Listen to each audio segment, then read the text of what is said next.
Hi friends, welcome back to another Wellness Minute video series. I am so happy today. One of my well, she's way younger than I am, but one of my longest friends in the industry, Lisa Starr from Win Business, is with us. Hello, Lisa.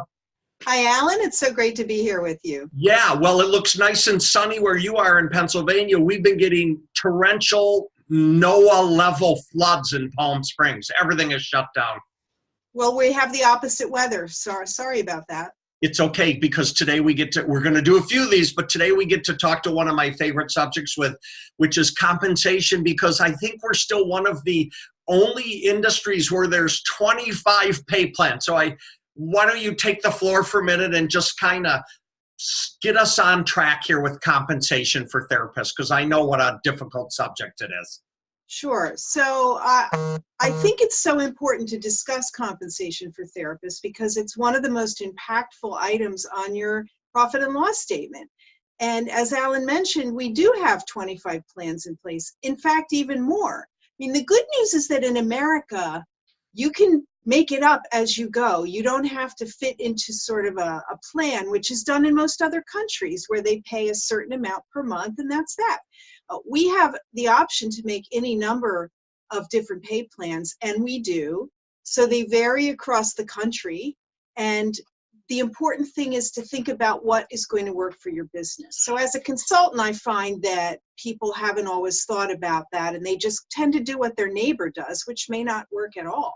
And Lisa, one of the things you mentioned, which I think is always so critical, and believe me, very few people in our industry went to school for accounting. So understanding your P&L, understanding how compensation fits into your P&L, it's critical, right?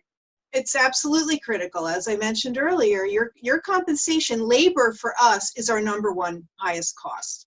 So if you don't have your labor right, then you're going to be fighting to get out of the hole from that point forward. So it's just too frequent that people go into their new establishment with a plan that isn't really built for the long term. And we've noticed this over the course of the time, and this is with deference to our therapists, because there would be no spot channel business if there was not therapists, but you cannot have new members joining your team saying to you as an owner, this is how I get paid. You have to have 2 or 3 concise plans, or one plan? What do you think? Well, for technicians, we like to have one plan. Yes, sometimes we need to grandfather someone that's been there a long time. I recognize that. But the more plans you have, the more challenging it is to operate it. And what we want our compensation plan to do is work for both sides. We want the technicians to be incented to do their best work and upsell and cross-sell and sell retail. And we want them to retain guests, and we want them rewarded for that behavior. But we can't have them making so much money as a percentage of sales that the business can't market or survive. That doesn't make sense for either party.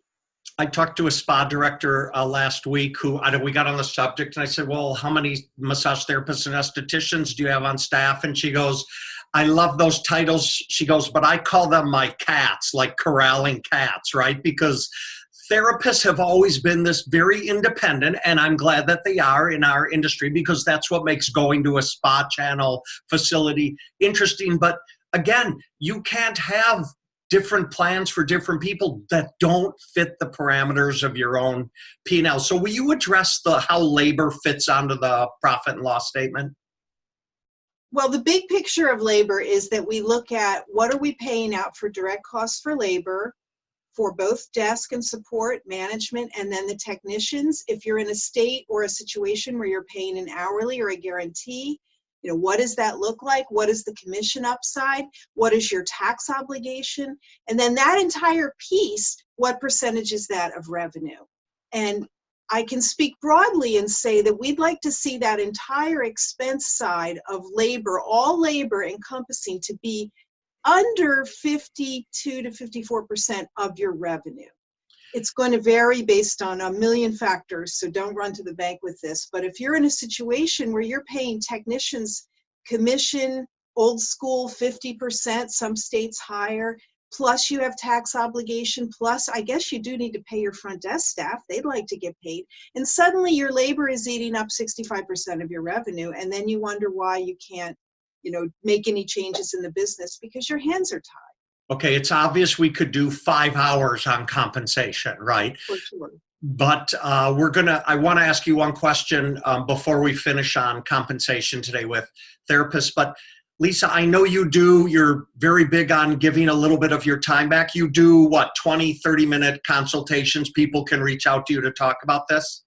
They can indeed. I'm happy to speak to anybody who's having a challenge, which is many people. I get a lot of calls from owners who say, I'm profitable, but not very much. I think I could make more. And there's often a way to do it.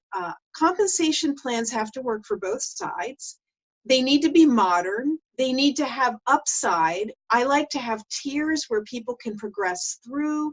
I mean, if there's no carrot for me to behave in a certain way, why would I, right? So if your plan is flat for everyone across all levels, you're not going to see your business grow. No, flat doesn't work anymore. You need a different flexibility, especially like you said, front desk, they want to be paid too. And now are you compensating them for selling retail? And so their plan might look different than therapists in the room as well. But very much so, very much so.